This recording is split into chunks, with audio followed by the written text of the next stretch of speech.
జీవిస్తున్నారు, మంచి ఆసక్తిగా ఉన్నారు. ఇక్కడ బైబిల్ గ్రంథంలో సమూయేలు ఉన్నాడు. ఎవరున్నారు?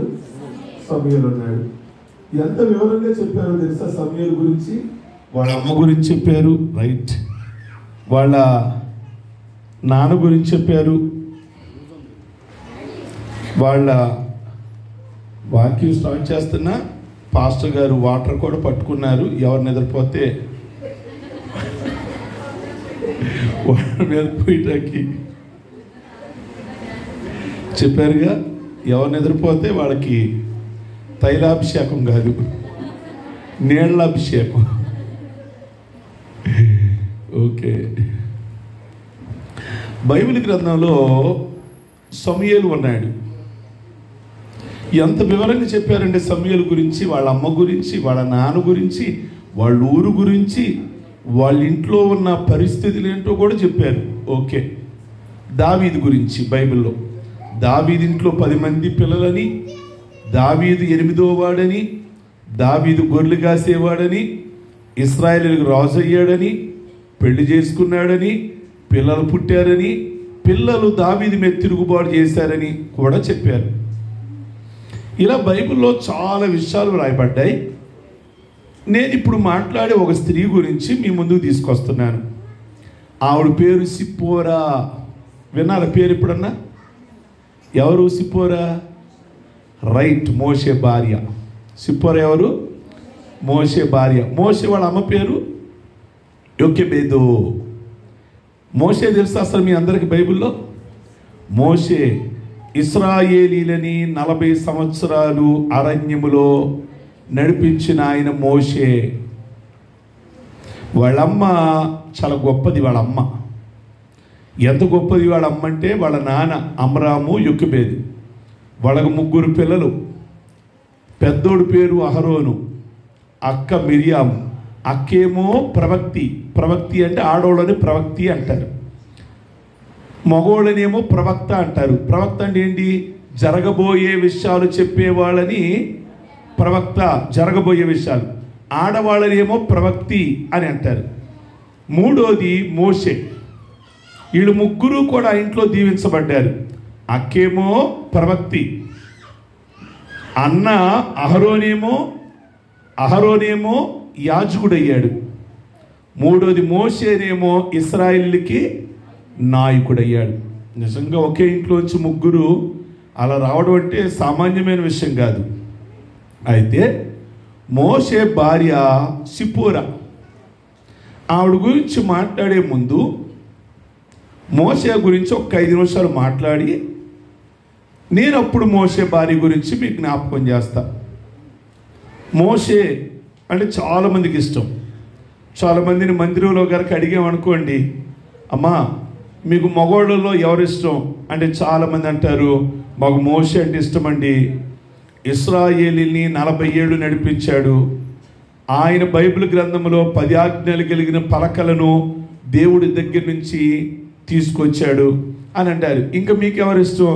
మాకు దావీదంటే ఇష్టమండి. దావీదంటే ఇష్టమండి. ఎందుకు దావీదంటే ఇష్టమండి? గొల్యాతుని చంపాడు. ఓకే. మీకు ఇష్టమే ఎవరు అన్నాం అనుకోండి, యవనస్తుల్ని, యోసేపు అంటే ఇష్టమండి. ఎందుకంటే పని చేసుకుంటూ బానిసగా ఉండి ఐగుప్తు దేశానికి రాజుగా అయ్యాడండి. ఇలా రకరకాలుగా చెప్తారు. అయితే 1-2 మాటలు మోషే గురించి మీ ముందు ఉంచాలని ఆశిస్తున్నాను.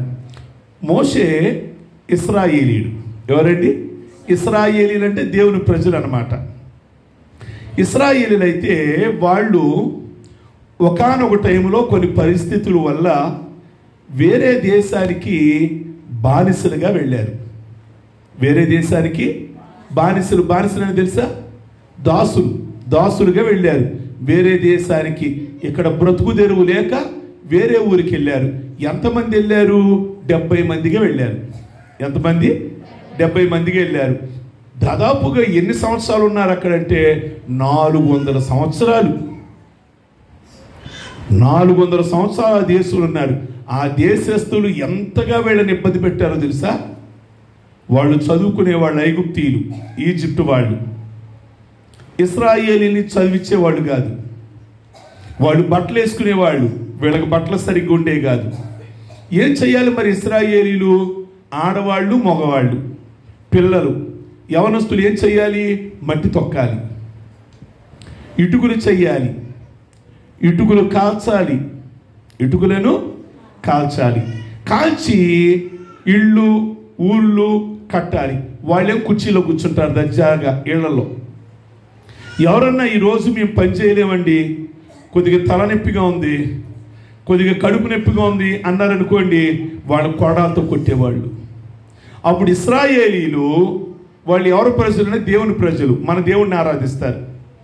అప్పుడు ఇశ్రాయేలీలు ఏం చేసేవాళ్ళు అంటే దేవుని సన్నిధానములో ప్రార్థించేవాళ్ళు. ప్రభువా, మా దేశానికి మమ్మల్ని పంపించండి, ఎంతకాలం ఈ కష్టాలు, ఎంతకాలం మాకు ఈ వేదనలు, ఎంతకాలం మాకు ఈ బాధలు అని ఉపవాసాలు ఉండేవాళ్ళు. ఇప్పుడు మీరు ఉపవాసాలు ఉంటే ఎక్కడికి వస్తారు? ఇళ్లలో ప్రార్థించుకుంటారు, లేక చెప్పండి మందిరంలో ప్రార్థన చేసుకుంటారు. ఇశ్రాయేలీయులు ఉపవాసం ఉన్నారనుకోండి, వాళ్ళు మందిరానికి రాకూడదు, పని చెయ్యాలిగా. పనికి రాకపోతే ఐగుప్తీయులు ఊరుకోరు కదా. అండ్ ఉపవాసం ఉన్నా కానీ వాళ్ళు మట్టి తొక్కాల్సిందే, ఇటుకలను చేయాల్సిందే, ఇటుకలను కాల్చాల్సిందే, మళ్ళా టాపి పని చెయ్యాల్సిందే. అప్పుడు ఐగుప్తు రాజు అంటే అన్యుడు ప్రభువుని ఎరగరవాడు. మొన్న మీ అమ్మగారు కరుణమ్మ గారు వెళ్ళొచ్చారు, ఐగుప్తు వెళ్ళొచ్చారు కమ్మా. అదే మనం ఇంగ్లీష్లో ఈజిప్ట్ అంటామే, చూసొచ్చారు. నేను చెప్పే ఊరు గురించి చూసొచ్చారు. ఈజిప్టు లేదా ఐగుప్తు. ప్రియ దేవుని బిడ్డలారా, ఆ రాజు ఓ రోజు అన్నాడు, మన ఊరు వచ్చి మన దేశానికి వచ్చి రోజు రోజుకి వీళ్ళ సంఖ్య పెరిగిపోతుంది. ఏమవుతుందమ్మా? రోజు రోజుకి పెరిగిపోతుంది. కనుక వీళ్ళని ఎలాగైనా ఆపాలి, ఇశ్రాయేలీల్ని ఆపాలి అని అన్నారు. ఏంటో పొద్దున మీద బాగా చురుగ్గా ఉన్నారు మీరు. నీళ్ళ అభిషేకం చురుగుద్దానో ఏంటో, మొత్తానికి ఒక్కళ్ళన్నా నిద్రపోయే వాళ్ళు ఉంటారని ఎదుగుతుంటే ఒక్కళ్ళు నిద్రపోవట్లేదు. భోజనం చేయకముందేమో కొద్దిగా మాగన్న వచ్చింది మీకు, భోజనం చేశాక నిద్రపోతారనుకున్నా నేను. అమ్మో ఎంత చురుక. సరే ప్రియ దేవుని బిడ్డలారా, ఐగుప్తు రాజు ఏమన్నాడు అంటే, ఈ ఇశ్రాయేలీలకి ఏంటో పుట్టేవాళ్ళందరూ మగపిల్లలే పుడుతున్నారు ఏంటో. రేపు ఒక రోజు కనుక వీళ్ళు పెరిగి మన దేశం మీదకి యుద్ధానికి చేస్తారని నాకు ఒక ఆలోచన వస్తుంది. మీరు ఒక పని చెయ్యాలి. ఇశ్రాయేలీలలో ఉన్న ఆడవాళ్ళు మంత్రసానులు వాళ్ళు పిలిపించండి అన్నారు. 2 మంత్రసానులు వచ్చారు. అమ్మా, మీ దేశంలో, మీ ప్రాంతంలో, మీ ఇశ్రాయేలీల్లో ఎవరి మగపిల్లలు పుట్టగానే గొంతు పిసికేయండి, చంపేసేయండి, ఇశ్రాయేలు చంపేయండి. వాళ్ళని మీరు చంపలేదా? మీ ఇద్దరు నేను చంపేస్తా అన్నాడు. వాళ్ళు వణుకుతూ భయంతో వచ్చేసారు. ఆడవాళ్ళైతే బ్రతకనివ్వండి, పని చెయ్యాలి మనకి. మగవాళ్ళు పుట్టారా, మగవాళ్ళు పెరిగారా, రేపు మా మీద యుద్ధానికి వస్తారా వాళ్ళు, కనుక వాళ్ళని చంపేయండి. ఈ మంత్రస్థానంలో ఉన్నారు చూసారు ఇశ్రాయేలీలు, వాళ్ళిద్దరూ దేవుని సన్నిధిలో, దేవుని అందరూ భయభక్తులు కలిగిన వాళ్ళు మంత్రసానితనానికి వెళ్ళి రాజు మాటని ధిక్కరించి మగపిల్లల్ని ఏమాత్రం కూడా చంపనీయకుండా వదిలేస్తున్నారు. ఆ నోట ఈ నోట ఆ విషయం ఎవరి దగ్గరికి వెళ్ళింది అంటే రాజుగారి దగ్గరికి. రండి, మీ ఇద్దరు రండి అని పిలిచాడు. వాళ్ళిద్దరిని పిలిచి అన్నాడు కదా, మీ ఇద్దరికి నేనేం చెప్పాను? మగపిల్లలందరినీ కూడా చంపేయమంటే మీరు ఎందుకు చంపేయట్లేదు అని అడిగాడు. వాళ్ళు ఏమన్నారు తెలుసా? చెప్తారు ఏమన్నారు? అమ్మ ఏమన్నారు నాన్న? ఏమన్నారు వాళ్ళు? మా ఇశ్రాయేలీల స్త్రీలు చాలా చురుకైన వాళ్ళు, మేము మంత్రస్థానితనం చేయడానికి వెళ్ళే లోపలే వాళ్లే బిడ్డలను కనేస్తున్నారు అని అబద్ధం ఆడారు. మా ఇశ్రాయేలీల ఆడోళ్ళు ఎంత చురుకైన తెలుసా? మంత్రస్థానులు అవసరం లేదు వాళ్ళకి. మంత్రస్థానం అంటే ఐడియా ఉందా? ఓకే. వెళ్ళేసరికి వాళ్ళే బిడ్డలని కనేస్తున్నారు. కనుక ఇంకా మగపిల్లలు మేమేం చేయలేకపోయాం అని అన్నారు. ఆ టైములో పుట్టాడు మోషే. ఆ టైములో టైట్ కాలం, భయమైన కాలం, మగపిల్లలు చంపేసే టైములో చాలామందిని చంపేశారు. మగపిల్లల్ని, ఇశ్రాయేలు మగపిల్లని గొంతు పిసికేశారు పుట్టగానే. కొంతమంది నైలు నదిలో ఇసిరేశారు. ఇసలేదా అన్నాడు ఫరో రాజు. ఆ టైములో మోషే పుట్టాడు. మోషేని చంపేయాలి. వాళ్ళమ్మట మోషే వాళ్ళ అమ్మ అమరాము 3 నెలలు ఇంట్లో దాచిందట. ఎవరిని? మోషే. ఎలా దాచిందో దాచింది. దాయలేరు 3 నెలలు. కారణం, ఐగుప్తి సైనికులు వస్తున్నారు, కిటికీల్లోకి వస్తున్నారు, ఇళ్లలోకి వస్తున్నారు. ఇంట్లో చిన్నపిల్లలు ఉన్నారా? ఇంట్లో మగపిల్లలు ఉన్నారా?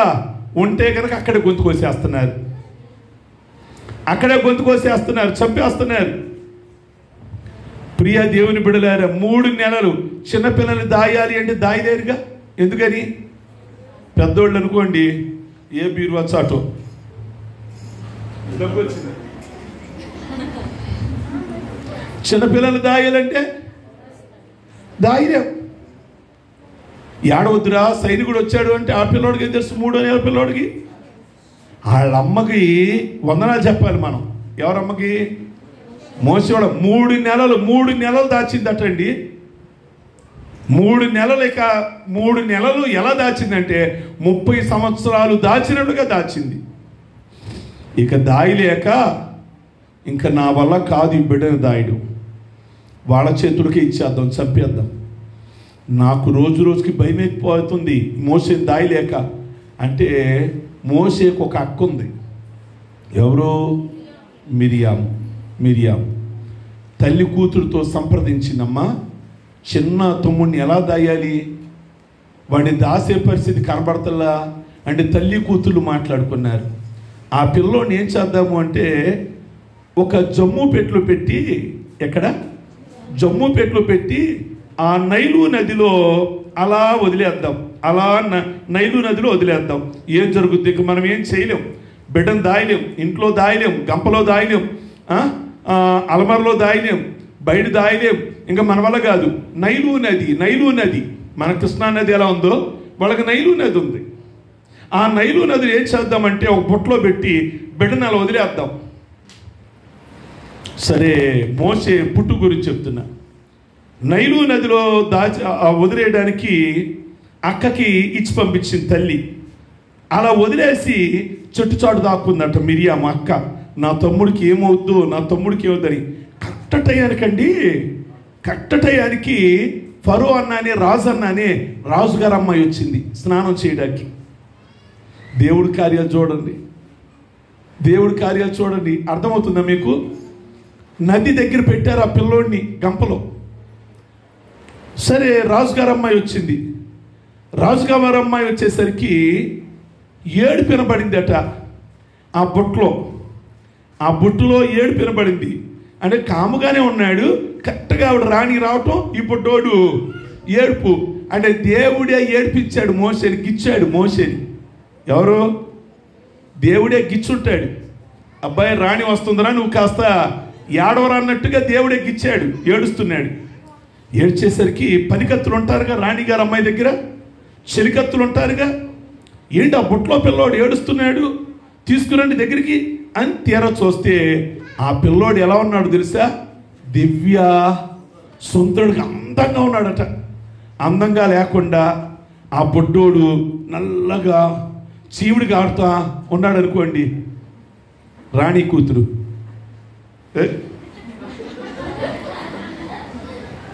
ఆ పిల్లోడు చూడగానే అసలు ఆ రాజుగారి అమ్మాయికి ఇంటికి తీసుకెళ్ళిపోవాలి, మా ఇంట్లో అందరూ ఆడపిల్లలే, మగపిల్లోడు లేడు, పెంచుకోవాలి అని అనుకుందట.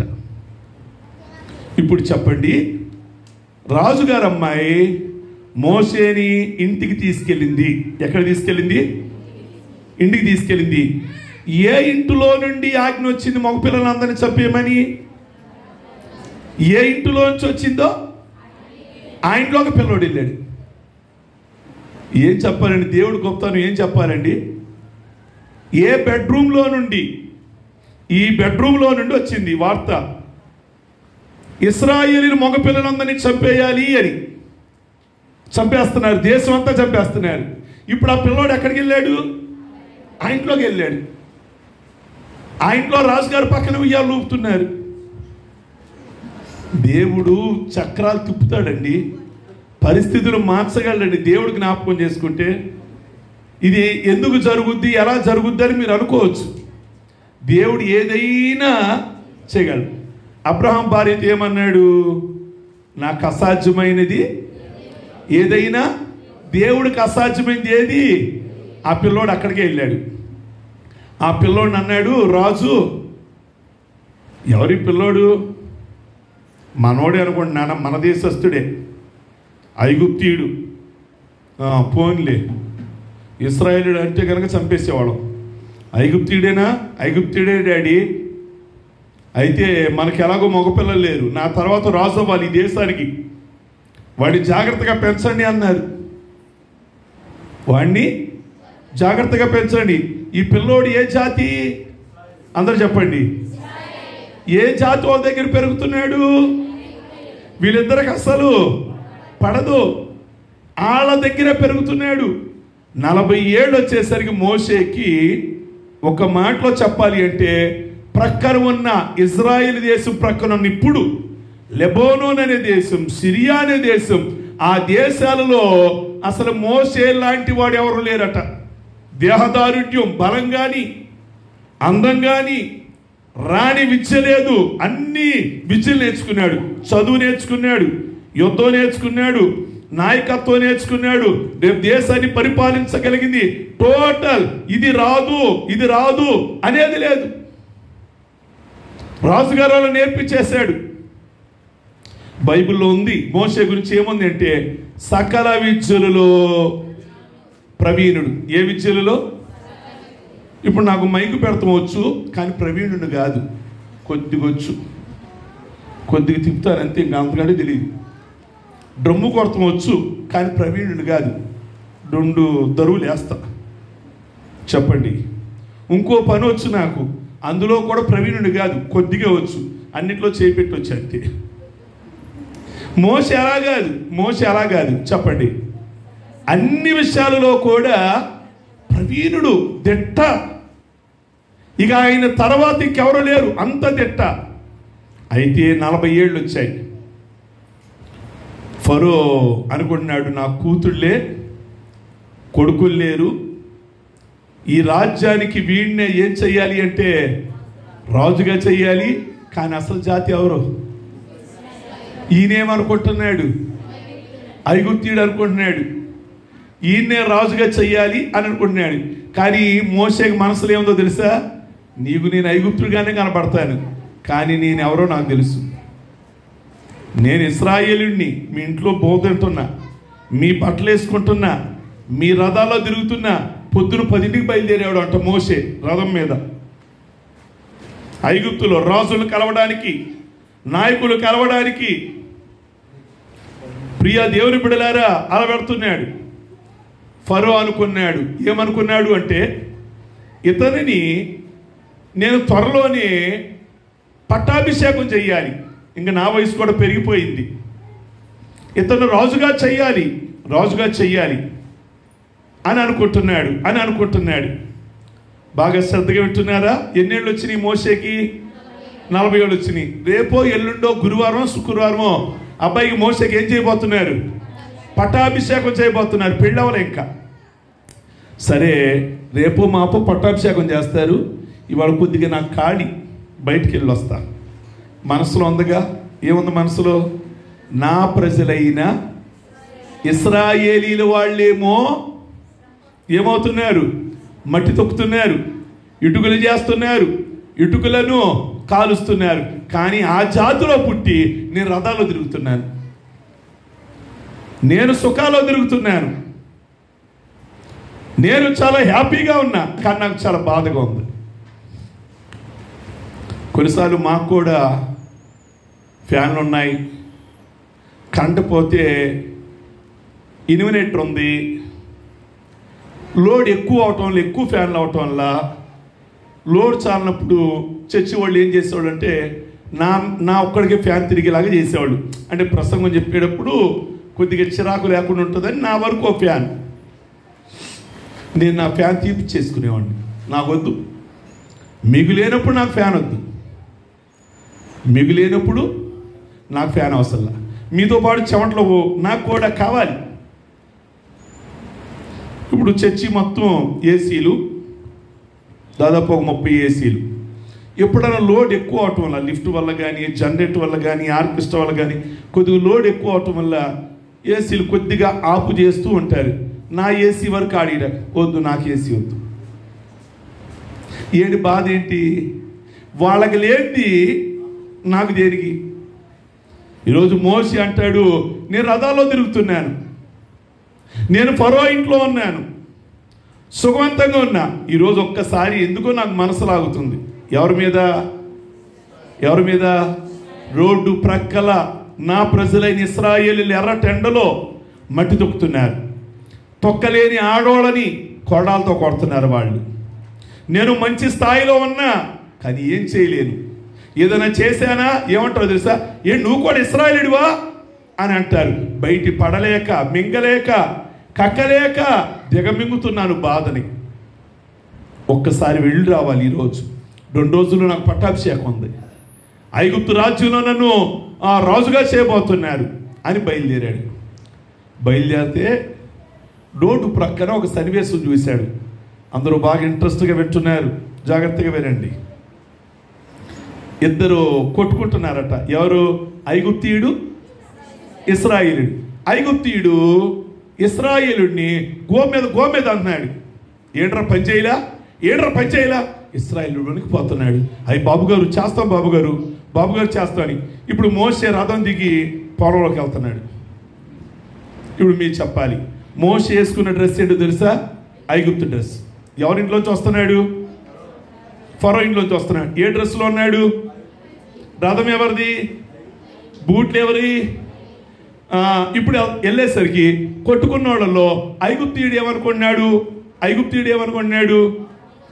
మావాడే వస్తున్నాడు. నా మాటలు కొద్ది కష్టంగా ఉంటాయేమో అర్థమవుతుందా? ఐగుప్తీయుడు ఏమనుకుంటున్నాడు? మావాడే వస్తున్నాడు, ఇద్దరం కలిసి కుమ్మేస్తాం. ఎవరిని కుమ్మేస్తాం అనుకుంటున్నాడు. ఇశ్రాయేలీయుడు ఏమనుకుంటున్నాడు? ఇంకోడు వస్తున్నాడు ఐగుప్తీయుడు నన్ను కొట్టేయడానికి. నేను ఒక్కడైపోయా, వాళ్ళిద్దరు అయిపోయారు. అసలు ఈయన ఎవరి పక్షం? సరే వెళ్ళి ఐగుప్తుని ఒక్క దెబ్బ కొట్టాడు. ఒక్క దెబ్బకు చచ్చిపోయాడు. ఇందా చెప్పానుగా, మోషే అంటే చుట్టుప్రక్కల వాళ్ళకి హడల్, రాజులకి హడల్. గుండెల్లో సింహాలు పరిగెత్తాయి, రైళ్లు పరిగెత్తాయి. మోషే అంటే అంత పవర్ కలిగినోడు. దేవుని బిడ్డలారా, ఐగుప్తుని కొట్టగానే ఐగుప్తుడికి దిమ్మ తిరిగి చచ్చిపోయాడు. ఇప్పుడు ఒక ఆలోచనతో చచ్చిపోయాడు. నేను ఐగుప్తుడినే, ఈయన నన్ను కొట్టాడేంటి? మావాడు నన్ను కొట్టాడేంటి? చచ్చిపోయాడు. ఇశ్రాయేలుడికి అర్థం కాల. ఈయన నన్ను కొట్టాల్సింది పోయి వాడు కొట్టుకున్నాడు ఏంటి అని అన్నాడు మోషే. నేను ఇశ్రాయేలుని, వీడు చచ్చిపోయాడు కనుక నీకు చెప్తున్నా, ఇంకెవరు లేరు ఇక్కడ. నేను ఇశ్రాయేలుని, అందుకే ఆడు కొట్టా. ఎవరితో చెప్ప మాకు ఈ విషయం అన్నాడు. ఈడు తెల్లారికల్లా అందరితో చెప్పేశాడు. మీరు విషయం అందరికీ తెలియాలి అనుకున్నారనుకోండి, ఏదన్నా విషయం ఒక మాట అనాలి. మీరు ఎవరితో అనమాకు ఈ విషయం అనాలి. అందరితో చెప్పొస్తారు. మీరు ఏదన్నా విషయం అందరికీ తెలియాలనుకోండి, ఊళ్ళో ఎవరి కాలతో ఏమన్నా తెలుసా? నీ ఒక్కదాంతోనే అన్నాను, దాసుకో, కడుపులో పెట్టుకో. అందరికీ చెప్పమన్నాయి, మనం చెప్పాం. సువార్త చెప్పండి అమ్మా, వాక్యం చెప్పిరండి అమ్మా, సాక్ష్యం చెప్పండి అమ్మా. మరి అక్కడ అలా జరిగిందంట, వాళ్ళు ఎందుకో నాతో చెప్పారు, కడుపులో పెట్టుకో. సాయంకాలం కల్లా రాచరగుడి మొత్తం. మోషే అన్నాడు, నేను ఇశ్రాయేలుని, ఎవరితో అనమాకు. నీ కడుపులో పెట్టుకో అన్నాడు. నీ కడుపులో పెట్టుకో అన్నాడు. వాడేం చేశాడంటే ఊరు మొత్తం చెప్పేశాడు. నన్ను ఒకడు కొడుతున్నాడు. వచ్చి ఫరో గారు అబ్బాయి రథంలో దిగొచ్చి నాకు సపోర్ట్ చేసి అవతల కొట్టేశాడు అన్నాడు. మోసి ఏమనుకుంటున్నాడు? ఇంకా ఎవరికి తెలియదు. పిల్లి పాలు తాగేటప్పుడు కళ్ళు మూసుకొని నన్ను ఎవరు మోసే ధైర్యంగా ఇంటికి వచ్చాడు. ఆడు చెప్పండి ఎవడికి, బాగా వినండి, బాగా వింటున్నారు. తెల్లారి మళ్ళా రథంలో వెళ్తున్నాడు. ఇంకో 2 రోజుల్లో నాకు అభిషేకం ఉంది, అదే పట్టాభిషేకం ఉంది. నాకేంటి నీళ్ళ అభిషేకం వచ్చేస్తుంది. పట్టాభిషేకం ఉంది 2 రోజుల్లో. ఇంకో రోజు వెళ్ళి వస్తా, నా ప్రజలు ఎలా ఉన్నారు అనేసరికి ఇద్దరు ఇశ్రాయేలీలే కొట్టుకుంటున్నారు. ఈసారి వాళ్ళ జాతి వాళ్ళు ఇద్దరు కొట్టుకుంటున్నారు. వాళ్ళ డ్రెస్సులు చూస్తే ఇశ్రాయేలీలు ఇద్దరు, ఈ డ్రెస్ మాత్రం ఐగుప్తీయుడు. వెళ్ళాడు రథం దిగి. ఏరా మనోళ్ళు ఎందుకు కొట్టుకుంటారా అన్నాడు. ఆడలో ఒకడు అన్నాడు, నిన్న ఒకడిని చంపావుగా, ఇవాళ మమ్మల్ని కొడతాకు వచ్చావా అన్నాడు. ఆ దెబ్బకి మోషేకి అర్థమైపోయింది. ఏమని? నిన్న చంపిన విషయం ఎవరితో అనొద్దన్నాను, వాడు మొత్తానికి అల్లరి చేశాడు నా గురించి. ఈ విషయం ఆ నోట ఈ నోట ఇప్పుడు ఎక్కడికి వెళ్ళుద్ది అంటే రాజుగారి దగ్గరికి వెళ్ళింది, ఫరో దగ్గరికి. వాళ్ళు కూడు తింటా, వాళ్ళ ఇంట్లో ఉంటా, వాళ్ళ రథాల్లో తిరుగుతా, వాళ్ళు యుద్ధ విద్య నేర్పిస్తే, వాళ్ళు చదువు పంపిస్తే, వాళ్ళు కాలేజీకి పంపిస్తే, వాళ్ళు డబ్బులు ఇస్తే వాళ్ళ ద్వారా బ్రతికే నేను ఇప్పుడు వాళ్ళ మనిషిని చంపాను అంటే ఫరో రాజు నన్ను అనవసరంగా శిరఛేదనం చేసేస్తాడు, చంపేస్తాడు అనుకోని ఆ దెబ్బతో అక్కడే రథం వదిలేసి ఎన్నేళ్ళు వచ్చినాయి మోషేకి? 40 ఏళ్ళు. రేపో మాపు ఏమవ్వాలి చెప్పండి? రాజు అవ్వాలి. అన్నీ రెడీ అవుతున్నాయి. ఎలా రెడీ అవుతున్నాయి? 7వ తారీఖు నేనే ప్రమాణ స్వీకారం అని ఒక ఆయన, 9వ తారీఖు నేనే ప్రమాణ స్వీకారం అని తెలుగుదేశం వాళ్ళు ఎలా రెడీ అవుతున్నారో మోషే కూడా అలాగే రెడీ అవుతుంది ప్రమాణ స్వీకారానికి. ఈ లోపల ఈ విషయం ఆ నోట ఈ నోట తెలుస్తుందని మోషే ఏం చేశాడు అంటే రథం అక్కడే వదిలేసి పరుగో 2-3 రోజులు పరిగెత్తాడు. పరిగెత్తి ఎక్కడికి వెళ్ళి ఆగాడు అంటే మిద్యాను అనే దేశం ఆగాడు. చెప్పండి అమ్మా. ఏ డ్రెస్ మీద ఆగాడు? ఇంకా డ్రెస్ మార్చలా, ఐగుప్తు డ్రెస్ మీద ఆగాడు. ఫరో చూస్తున్నాడు.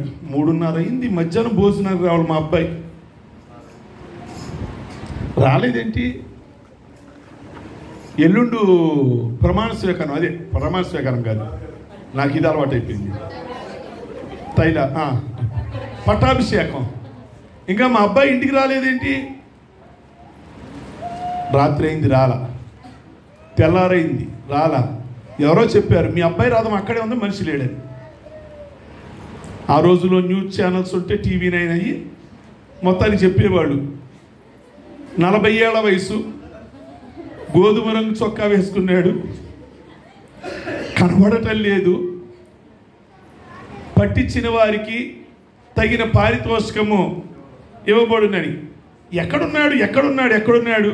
ఈ విషయం ఫరోకు తెలిసింది. పారిపోయాడు మీ ఇంట్లో కొడుకు. ఒక ఐగుప్తుని చంపి నా ఇంట్లో పెరిగి నా జాతులను చంపాడు రా, పట్టుకోండి దేశంలో లేడు, పారిపోయాడు. మోషే పారిపోయి ఎక్కడికి వెళ్ళిపోయాడు అంటే మిద్యాను అరణ్యానికి వెళ్ళిపోయాడు.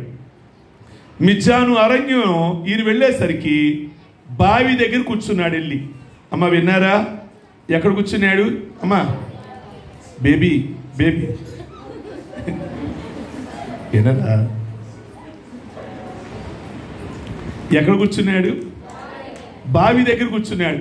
ఆ బావి దగ్గరికి మధ్యాహ్నం 3 గంటలకి నీళ్లు పట్టుకోవడానికి వస్తారు ఆడవాళ్ళు. ఒక ఆయన ఉన్నాడు ఆ ఊళ్ళో, ఇలాంటి ఊరే ఉన్నాడు. ఆయన పేరు ఆ ఊళ్ళో పెద్ద ఆయన, ఒక గుడికి పూజారి ఆయన. మేము ఈ సంఘానికి పాస్టర్ గారు ఎలాగో ఆయన ఒక గుడికి పూజారి. ఆయన పేరు ఇత్రో. ఎవరటండి? ఇత్రో. ఆయన పేరు ఇంకో పేరు ఉంది, రఘుయేలు. 2 పేర్లు ఆయనకి. ఆయన గారికి కొడుకులు లేరు, 7 కూతుళ్ళే. 7 కూతుళ్ళే. 7 కూతుళ్ళు నీళ్లు పట్టుకోవడానికి కడవలు తీసుకొని బావి దగ్గరికి వచ్చారు. వాళ్ళ అమ్మాయి పెద్దమ్మాయి పేరు సిపోరా. వాళ్ళ పెద్దమ్మాయి పేరు సిపోరా. నీళ్లు పట్టుకోవడానికి వచ్చారు. మోషే కూర్చున్నాడు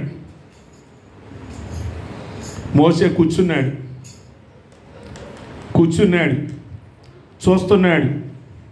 ఏం చూస్తున్నాడు? 7 అమ్మాయిలు నీళ్లు పట్టుకోవడానికి వచ్చారు. అక్కడ మందల కాసే కాపర్లో ఈ అమ్మాయిని నెట్టేసి వాళ్ళు నీళ్లు పట్టుకుంటున్నారు. కూర్చొని తల మీద చేపెట్టుకొని కూర్చున్నాడు. అనవసరంగా ఎందుకు ఇలా జరిగింది? నాకు 2 రోజుల్లో నాకు పట్టాభిషేకం, అనవసరంగా ఒకటి చంపేశా, అనవసరంగా నేను ఇక్కడికి రావాల్సి వచ్చింది. ఎలాంటి మనిషిని నేను? ఒక దేశానికి చక్రవర్తి కావలసిన వాడిని ఈ బావుల దగ్గర దాక్కోవాల్సిన పరిస్థితి వచ్చింది. అలా జరగకుండా ఉండాల్సింది. అసలు నేను ఆవేశపడకుండా ఉండాల్సింది. చాలాసార్లు మనం కూడా అనుకుంటాం కదా, ఎందుకు ఇలా జరిగింది? అనవసరంగా జరిగింది నాకు. ఇలా జరగకుండా ఉండాల్సింది. ఉండుంటే నా భవిష్యత్తు ఇంకోలాగా ఉండేది. అవునా? అనుకుంటాం కొన్ని విషయాల్లో. ఇలా ఎందుకు జరగాలి? నాకు అనవసరంగా జరిగింది. ఇలాగే జరగకుండా ఉంటే ఇంకోలాగా ఉండేది నా లైఫ్. మోసే తల మీద చేపెట్టుకొని తల కొట్టుకున్నాడు. అనవసరంగా ఎందుకు ఇలా జరిగిందో? అది దేవుడి ఏర్పాటు, అది దేవుడి ప్రణాళిక. దేవుడు నీ జీవితంలో అదంతా కూడా రాసి పెట్టాడు. స్టోరీ అంతా రాసి పెట్టాడు. నీ జీవితం ఇలా 40 ఏళ్ళు వచ్చేదాకా నువ్వు ఇలా ఆ సుఖాలు అనుభవించాలి, 40 ఏళ్ళు వచ్చాక నీ జీవితంలో విచారం అని దేవుడు రాసి పెట్టాడు. అది నీ జీవితంలో ఏది దేవుడు రాసి పెడతాడో జరగాలి. చాలా వేదన పొందుతున్నాడు. నేనేమైనా తొందరపడ్డానంటారా? అనవసరంగా వాడిని చంపా? లేకపోతే నేను ఆ దేశానికి ఏమయ్యేవాడిని అంటే చెప్పండి. అయ్యేవాడిని కదా, రాజు అయ్యేవాడిని కదా అని అనుకుంటున్నాడు. నా తొందరతనమే కదా ఇలా చేసింది నన్ను. అర్థమైంది మీకు ఇప్పుడు? ఏంటి ఆ తొందరతనం? చంపడం అని ఆలోచిస్తూ ఇటు చూస్తున్నాడు. ఇటేం జరిగింది? మంద కాసే కాపర్లు వచ్చి ఈ 7 ఆడపిల్లల్ని బిందెలు దోసేసి వాళ్ళు నీళ్లు పట్టుకుంటున్నారు. అన్యాయం జరిగితే తట్టుకోలేడు. మళ్ళా చేతికి పని అప్పచెప్పాడు. అన్యాయం జరిగితే తట్టుకోలేడు ఈయన. లబీ దిబీరుడు బాధాడు. అమ్మా మీరు నీళ్లు పట్టుకోండి అమ్మా, ఇప్పుడే బాధపడుతున్నావు, అక్కడ ఎందుకు జరిగిందిరా అనుకుంటున్నావు. అనుకోగానే ఇక్కడ అన్యాయం జరుగుతుంది. లబా 2 పీకేడు వాళ్ళని. ఏంటి మీరు ఇప్పుడు వచ్చి నీళ్లు పట్టుకోవాలంటారు? వాళ్ళు ఎప్పుడనగా వచ్చారు, ఆడపిల్లలు కదా, వాళ్ళు పట్టుకోనివ్వండి అని అనగానే వాళ్ళు నీళ్లు పట్టుకుంటారు. సరే, ఆ నీళ్లు పట్టుకునేటప్పుడు 7 ఆడపిల్లలు నీళ్లు పట్టుకున్నారు.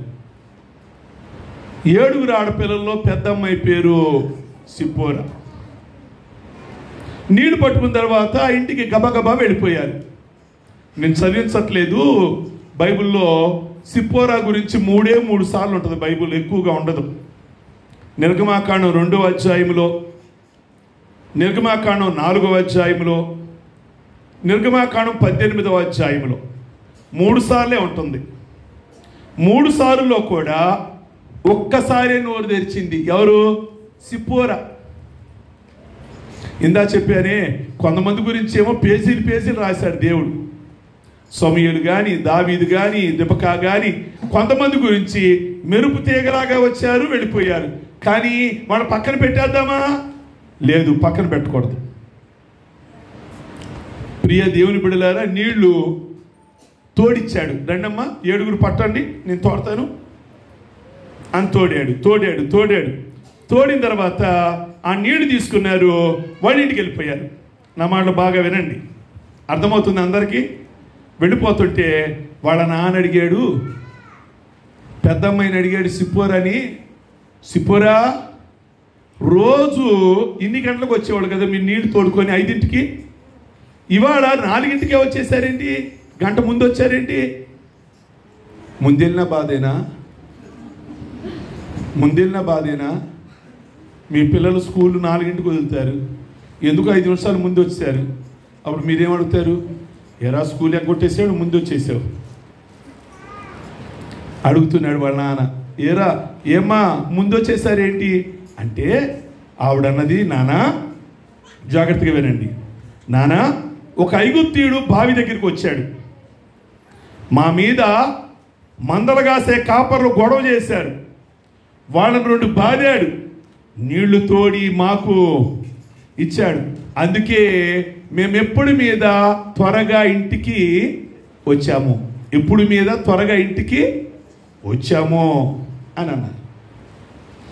అనగానే ఆ తండ్రి అన్నాడు, మరి ఆయన్ని పేరు అడిగారా? పేరు అడగల. వీళ్ళు నీళ్లు 7 పోపించుకున్నారు, బిందులు భుజం పెట్టుకొచ్చారు, థ్యాంక్స్ కూడా చెప్పలా. ఎవరికి? కారణం ఎందుకు చెప్పలేదు అంటే వాళ్ళ నాన్న అలా పెంచాడు, మగపిల్లలతో మాట్లాడకుండా. వాళ్ళ నాన్న ఆ పిల్లల్ని మగపిల్లలతో మాట్లాడకుండా అలా పెంచాడు. నిజంగా ఎంత సహాయం చేశాడని మోషే. ఏమనాలి అసలు చెప్పండి? అయ్యా మీరు ఎక్కడయ్యా, ఏంటయ్యా మా మీద ప్రేమ ఏంటి, నీళ్ళు ఈ విధంగా తోడిచ్చారని అడగాలా? 7 బిందులతో నీళ్లు తోడించుకున్నారు, ఆయన మొఖం వెనక చూడకుండా ఇంటికి వచ్చేసారు. అది ఇప్పుడు వాళ్ళైతే నీ ఫోన్ నెంబర్ ఇస్తావా? రోజు వాట్సాప్లో చాటింగ్ చేద్దాం, అవునా? రోజు ఒకసారి ఫోన్ చేస్తూ ఉండి నాకు, ఆయన ఎవరన్నా నువ్వు ఫోన్ నెంబర్ అడుగుతున్నావు? ఈరోజు తెలియని వాళ్ళని ఫోన్ నెంబర్ అడగమాకండి.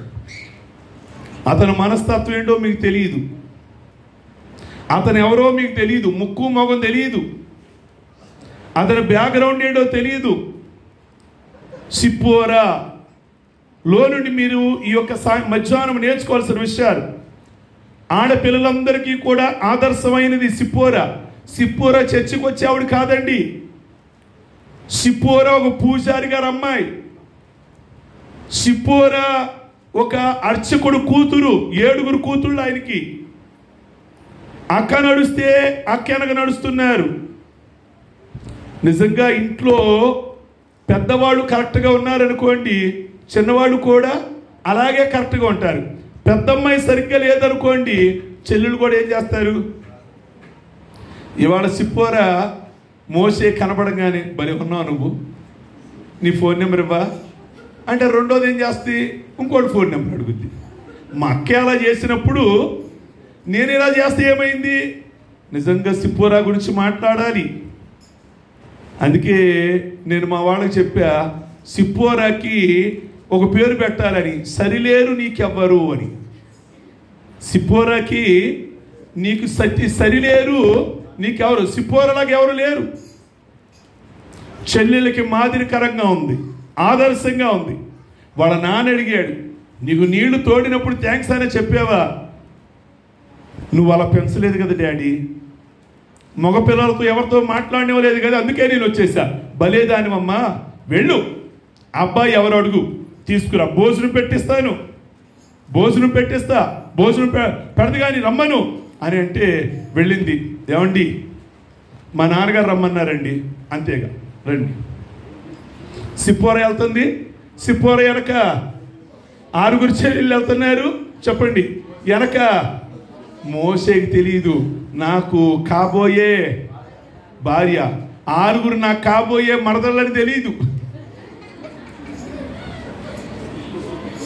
మోసేకి తెలియదు నాకు కాబోయే భార్య, నాకు 6 మరదళ్ళు అని తెలియదు మోసేకి.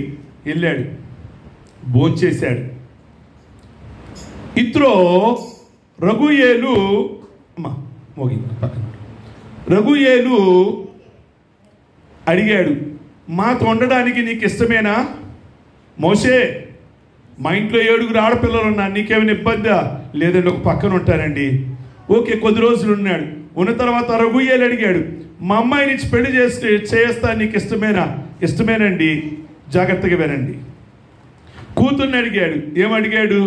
అమ్మా, ఆ మోసేని పెళ్లి చేసుకోవడానికి నీకు ఇష్టమేనా నీకు సమ్మతమేనా అని అడిగాడు. అమ్మాయి ఏమందో తెలుసా? నాకు సమ్మతమే డాడీ. మేము అడుగుతాం స్టేజ్ మీద పెళ్లి కొడుకుని పెళ్లి కూతుని, ఈ అబ్బాయిని చేసుకోవడానికి నీకు ఇష్టమేనా? జరిగాడు ఇష్టమే. నాయంగా చూసేది ఆ అబ్బాయిని చూచాడు అంటారు కదా పెళ్లి పాస్టర్ గారు, పెళ్లి చేసే పాస్టర్ గారు. నా కళ్ళల్లో కళ్ళు కాదు పెట్టేది. ఇష్టమేనా అని చెప్పు. ఇష్టమే. నాన్న అడుగుతున్నాడు, ఆ అబ్బాయిని చేసుకోవడానికి నీకు ఇష్టమేనా? ఇష్టమే. నిజంగా సిప్పోరా గురించి, సిప్పోరాకు పోటీ ఎవరు లేరు. కారణం ఏంటో తెలుసా? సిప్పోరాది మిజ్జాను దేశం, మోసేది ఐగుప్తు దేశం. అవునా?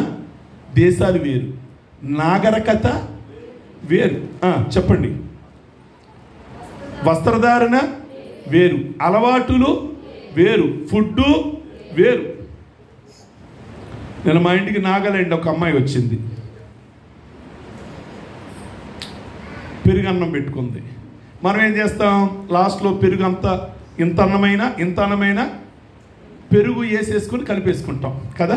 ఇంత అన్నమైన అమ్మాయి ఇంత అన్నం పెట్టుకుంది, కొద్దిగా లాగుతుంది, పెరుగు కలుపుతుంది, మళ్ళీ అన్నం లాగుతుంది, పెరుగు కలుపుతుంది, మళ్ళీ అన్నం లాగుతుంది.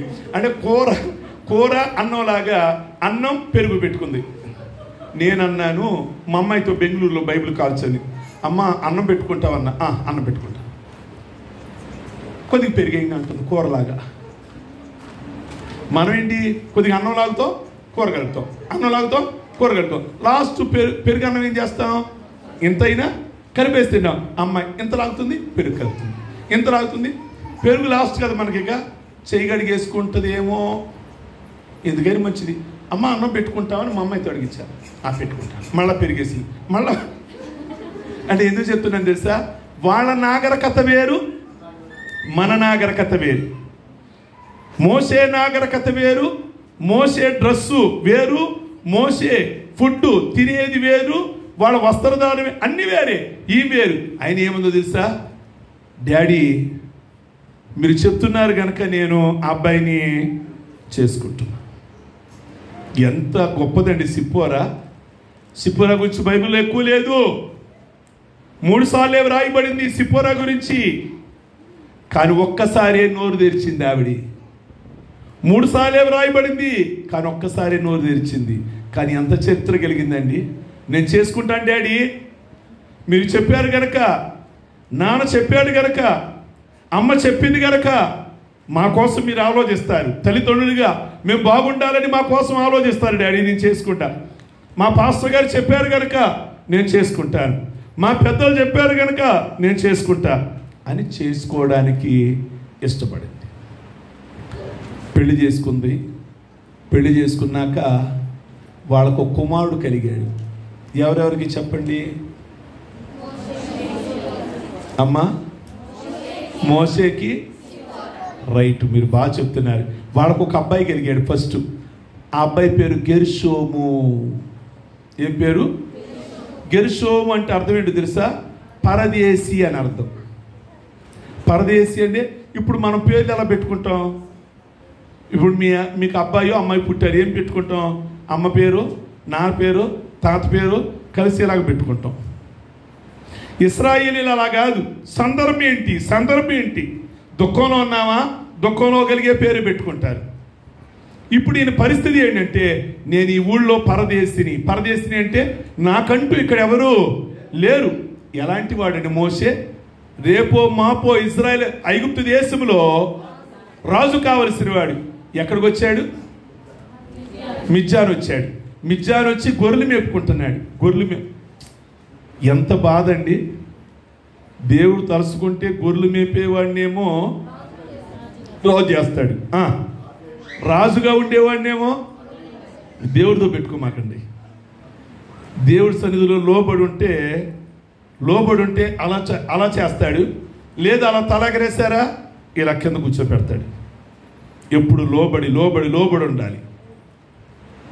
మోసే ఏం పేరు పెట్టాడు అంటే గెర్షోమ్, అంటే పరదేశి. నేను ఒక్కడనే వచ్చా పరదేశి. నాకు దేవుడు తండ్రి లాంటి మామనిచ్చాడు. ఎలాంటి మామని? చక్కటి భార్యనిచ్చాడు, 6 మరదలనిచ్చాడు. ఎంతమంది? ఎంత ఫ్యామిలీ అండి నాకు. తండ్రి లాంటి మామనిచ్చాడు, చక్కటి భార్యనిచ్చాడు, అర్థం చేసుకుని 6 మరదల్నిచ్చాడు. ఈ కుటుంబంలోకి దేవుడు నన్ను నడిపించాడు. ఎంత ప్రేమించేవాళ్ళు ఉన్నారు నన్ను, ఒంటరిగా ఉన్న నన్ను అని గెర్షోం అంటే పరదేశిని అని పేరు పెట్టాడు. సరే, ఇక తన కుటుంబాన్ని నడిపించుకుంటున్నాడు. గొర్రెల్ని మేపుతున్నాడు, పొలాన్ని తీసుకెళ్తున్నాడు, కొండలోకి తీసుకెళ్తున్నాడు, మేపుకుంటూ వస్తున్నాడు. అలా ఆయన జీవితం ఎంతకాలం గడిపాడు అంటే 40 ఏళ్ళు గడిపాడు. ఎంత అంటే ఇప్పుడు ఎన్నేళ్ళు వచ్చేసి ఈయనకి? ఫస్ట్ ఐగుప్తులో ఉండగా గొంతు పిసికి చంపేశాడు ఒకడిని, అప్పటికి ఈయనకి 40 ఏళ్ళు. ఆ దెబ్బతో అత్తగారింటి గడపడ్డాడు. అప్పటి నుంచి ఇప్పటికి ఎన్నేళ్ళు అంటే 40 ఏళ్ళు. అంటే ఇప్పుడు ఈయనకి ఎన్నేళ్ళు వచ్చినాయి? 80 ఏళ్ళు. 80 ఏళ్ళకి ఎప్పుడు 40 ఏళ్ళకి ఏదో ఒకటి జరుగుతుంది ఈయనకి సంఘటన. 40 ఏళ్ళకి అక్కడ గొంతు పిసికి చంపావు, ఇక్కడ వచ్చి పడ్డావు. ఇప్పుడు ఇంకో 40 జరిగినాయి. 80 ఏళ్ళకి కొండల దగ్గర సీనాయి కొండ దగ్గర గొర్రెలు మేపుతుండగా దేవుడు కనబడ్డాడు. ఎవరు కనబడ్డారు? దేవుడు స్పష్టంగా మాట్లాడాడు. మోషే, ఇక్కడ నువ్వు చెప్పులు ఇచ్చిరా అని టోటల్గా అన్నీ కట్ చేసి చెప్తే ఏమన్నాడు అంటే, నీ వాళ్ళు అక్కడ బాధపడుతుంటే, ఎవరు? ఇశ్రాయేలీలు, నువ్వు ఇక్కడ గొర్రెలు మేపుకుంటావా? అర్జునుడు నువ్వు అక్కడికి వెళ్ళన్నాడు. అక్కడ ఉన్నోడేమో 40 ఏళ్ళకి, ఇంకో 40 ఏళ్ళు అయ్యాక మళ్ళా నన్ను ఫుట్బాల్ తన్నట్టు అన్నారు నన్ను. అక్కడ 40 ఏళ్ళు ఉన్నోడేమో ఇక్కడ తన్నారు. ఇక్కడ ఇంకో 40 ఏళ్ళు అయ్యాక ఈ మధ్య నేను న్యూస్ చూసా. కరోనా వచ్చినప్పుడు, కరోనాకు ముందు 100 ఏళ్ల ముందు మన దేశంలో కలరా వచ్చిందట. కరెక్ట్గా 100 ఏళ్ల ముందు కొన్ని లక్షల మంది చచ్చిపోయారంట మన ఇండియాలో 100 ఏళ్ళకు ముందు. కలరాకు ముందు 100 ఏళ్ల ముందు ఇంకోటి ఏదో జబ్బు వచ్చిందట. అంటే ఏమని ఇచ్చాడు అండి పేపర్లో? ప్రతి 100 ఏళ్ళకి ఏదో జరుగుతుంది అన్నాడు. ఏం జరుగుతుంది? ఈయనకి ప్రతి 40 ఏళ్ళకి ఏదో జరుగుతుంది. ఎవరికి? మోషేకి ప్రతి 40 ఏళ్ళకి. ఆ 40 ఏళ్ళకేమో ఇక్కడ పడ్డాడు మిద్యాన్లో. ఇప్పుడు మిద్యాన్లో బతుకుతున్నాడు. ఇక్కడ 40కి మళ్ళీ దేవుడు ఎక్కడికి వెళ్ళమన్నాడు అంటే ఐగుప్తు వెళ్ళమన్నాడు. మామగారికి చెప్పాలి, మామయ్య అక్కడికి వెళ్ళాలి నేనంటే ఏమంటాడు? నా కూతురు పంపించను, నా మనవడు పంపించు, నువ్వు వెళ్ళు అంటాడేమో అని ప్రార్థన చేసుకుంటూ వచ్చాడు. మామయ్యకి చెప్పాడు, మామయ్య నాకు దేవుడు కనబడ్డాడు, అక్కడికి వెళ్ళాలి, నా ప్రజలు ఎలా ఉన్నారో అనగానే ఆయన ప్రభువుని ఎరగనైనప్పటికీ కూడా దేవుడు దర్శించాడు. ఆ మామగారు అన్నాడు, సరే నీ భార్యని తీసుకొని నీ పిల్లల్ని తీసుకొని నువ్వు వెళ్ళన్నాడు. భార్యని అడిగాడు, వస్తావా అన్నాడు. ఎవరిని? సిప్పోరా అని. సిప్పోరా ఏమన్నాడు అసలు? 40 ఏళ్ళు అయింది మన పెళ్ళి, ఇప్పుడు ఎక్కడికి రావాలి నేను? ఐగుప్తు దేశానిక. ఎవరి కోసం? ఉద్యోగం ప్రమోషన్ వచ్చిందా నీకు? అక్కడ నేను పొలాలు కొన్నావా? లేదు సిప్పోరా. మరి దేనికండి అక్కడికి? నా ప్రజలు కష్టాల్లో ఉన్నారు, వాళ్ళు కష్టాల్లోనే మనకెందుకు? మనం సుఖంగా ఉన్నాంగా, మనమందరం మనం మేపుకున్నాగా. ఈ 40 ఏళ్ల వయసులో భార్యకి నచ్చ చెప్పడం అంటే, ఎవరు అన్నారు, చీమ కన్నా ఇంజెక్షన్ చేయొచ్చు అంట, దోమ కన్నా లిప్స్టిక్ వేయొచ్చు అంట, ఏనుగునన్నా ఒళ్ళో కూర్చోబెట్టుకోవచ్చట అని అన్నారు పెద్దోళ్ళు. నాకు తెలీదు చీమ ఎంత ఉంటుంది, దానికన్నా ఇంజెక్షన్ చేయొచ్చు అంట, దోమ కన్నా పెదాలకు లిప్స్టిక్ వేయొచ్చు అంట. భార్యకి నచ్చ చెప్పడం అంటే చాలా కష్టం అన్నారు. కానీ ఏం చెప్పాడో భార్య అంది, వస్తానండి అంది. సిప్పోరా గురించి అదే నేను చెప్తున్నా. ఆవిడ ప్రార్థన చేసుకునే ఆవిడ కాదు, నిజంగా ఆ సిప్పోరా దేవుడు కార్యం చేసి ఉంటాడు. బయలుదేరింది. నా మాటలు ముగిస్తా, జాగ్రత్తగా వెళ్ళండి. సిప్పోరా బయలుదేరింది. ఎవరెవరు బయలుదేరారు? గాడి దిక్కారు. మోషే, సిప్పోరా కొడుకు గెర్షోము బయలుదేరారు. కొద్ది దూరం వెళ్ళారట. కొద్ది దూరం వెళ్ళగానే దేవుడు ఉగ్రత మోషే మీదకి వచ్చేసింది. మోషే చచ్చిపోయే పరిస్థితికి వచ్చేసాడు. నాకు అర్థం కాదు, ఐగుప్తుకి వెళ్ళమన్నవాడు దేవుడే. నువ్వు దేవుడు పని చేయాలి అక్కడ. ఇశ్రాయేలు అందరినీ కూడా ఆ దేశం నుంచి బయటికి తీసుకురావాలి అని అన్నవాడు చెప్పండి దేవుడే. దేవుడు చంపేయాలనుకున్నాడంట మోషే. వెంటనే ఎంత షార్పు తెలుసా సిప్పోరా. ఏం జరుగుతుంది పరిస్థితి అంచనా వేయగలిగిన శక్తి సిప్పోరాకుంది.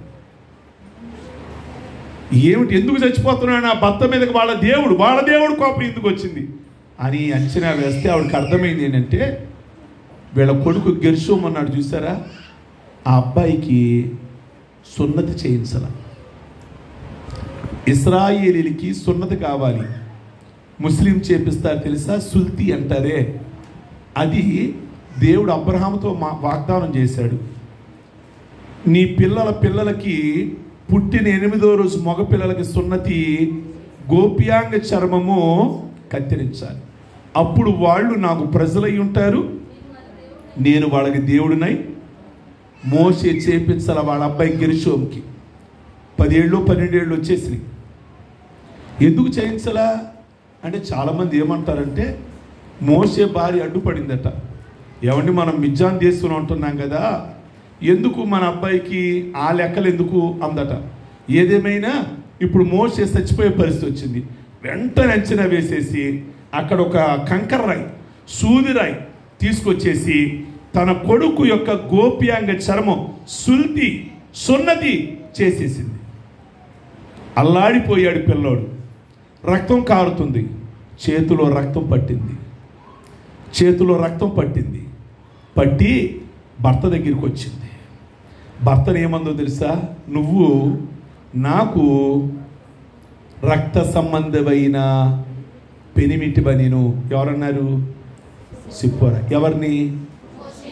భర్తని. మోషేనంది. నువ్వు చెప్పండి అందరూ.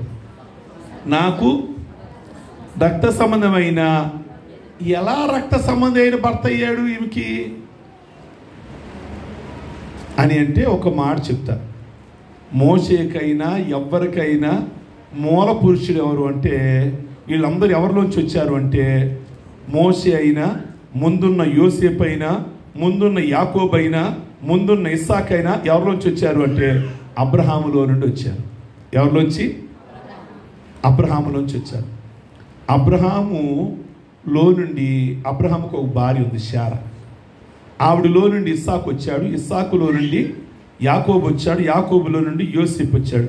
శారా చనిపోయాక అబ్రహాము పెళ్లి చేసుకున్నాడు ఇంకొక ఆవిడని. పేరు చెప్తారా? హాగర్ అంటే ఇంట్లో చేశారు, మళ్ళీ పంపించేశారు. ఇంట్లో లేదు కావిడి. అఫీషియల్గా పెళ్లి చేసుకున్నాడు. ఎవరిని అంటే కెతూరా. ఎవరండి? ఆదికాండంలో ఉంటుంది, చదువు 25వ అధ్యాయం 1-2 వచనాలు. కెతూరా అన్న ఆవిడని పెళ్లి చేసుకున్నాడు. అబ్రహాముకి కెతూరాకి కలిగిన సంతానం 6. 6లో 4వ వాడు మిజ్జాను. వాళ్ళే మిజ్జానీయులు. అండ్ ఇప్పుడు మిజ్జానీయులు ఎవరి సంతానం చెప్పండి? మోషే ఎవరి సంతానం? సిప్పోరానేమో మిజ్జానీలోంచి వచ్చింది, కెతూరాలోంచి మిజ్జానీలు వచ్చారు. మోషేనేమో శారా సంతానంలో ఒక భార్యలో మోషే. అని ఇప్పుడు వీళ్ళిద్దరూ ఒక తండ్రి ఒకడే కదా. అందుకని ఏమంది అంటే, నువ్వు నాకు రక్త సంబంధమైన పెనిమిటివి అని అంది. ప్రియ దేవుని బిడ్డలారా, మోషే తీసుకుని వెళ్ళాడు భార్యని, పిల్లల్ని తీసుకుని వెళ్ళాడు. అక్కడ కొంతకాలం ఐగుప్తులో ఉన్నారు. ఎందుకో మళ్ళీ వెనక్కి వచ్చేసింది. మోషే ఎందుకు వెనక్కి పంపించాడు పుట్టింటికి. అక్కడ 10 అద్భుతాలు జరిగినాయి. ఆ తాకిడికో ఆ వాతావరణానికో పిల్లోడు నువ్వు ఉండలేవనో ఏదో మొత్తానికి ఏం చేశాడు అంటే భార్యని వెనక పంపించేసా కొద్ది రోజులు మోషే అక్కడ ఉన్నాడు. ఉన్న తర్వాత 20 లక్షల మందిని తీసుకొని వస్తున్నాడు. 20 లక్షల మందిని తీసుకొని వస్తున్నాడు. ఏ రోజు కూడా సిప్పోరా ఘనతను కోరుకోరా. మా ఆయన ఎంతమందికి లీడరు తెలుసా? ఎంతమందికి లీడరు మా ఆయన? 20 లక్షల మందికి లీడర్ అని తెర ముందుకు రాలా. ఏ రోజు గుర్తింపు కోరలా. మనం చిన్నదానికి పెద్దదానికి ఏం కోరుతాం? సంఘంలో ఏం కోరుతాం చెప్పండి? ఘనత కోరుకుంటాం, గుర్తింపు కోరుకుంటాం.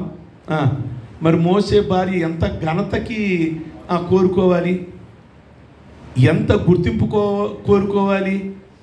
ఏ రోజు నా భర్త అని అధికారాన్ని కోరుకోలేదు సిప్పోరా. సైలెంట్గా ఉండేది తెర వెనక. మోసే పక్కన ఎప్పుడూ కూడా ఎవరుండేవాళ్ళు? యెహోషువ ఉండేవాడు. ఎవరుండేవాళ్ళు అండి? మోసే పిల్లలు ఎప్పుడు లేరు, ఉన్నారా? మోసేకి 2 కొడుకులు, ఫస్ట్ గెర్షోం, తర్వాత ఎలియాజర్. 2 కొడుకులు లేరు మోసే పక్కన. మోసే పక్కన ఎప్పుడు మీరు ఫోటోలో చూసినా, బైబిల్లో చూసినా ఎవరుండేవాడు అంటే కుర్రోడైన యెహోషువ ఉండేవాడు. ఏమని తీయాలి ఇప్పుడు ఈవిడి? ఏమండి, ఎప్పుడైనా మన పిల్లల్ని మీ పక్కన ఉంచుకున్నారా? ఎప్పుడు ఆ కుర్రోడిని వేసుకొని తిరుగుతారు యెహోషువని అని అడగాలి. ఎప్పుడైనా కానీ టైం మాతో గడిపారా? ఎంతసేపు సేవ సేవ సేవ సేవ అని అంటారే, ఏ రోజు ఏమీ మాట్లాడలే. ఎవరు అంటే సిప్పోరా.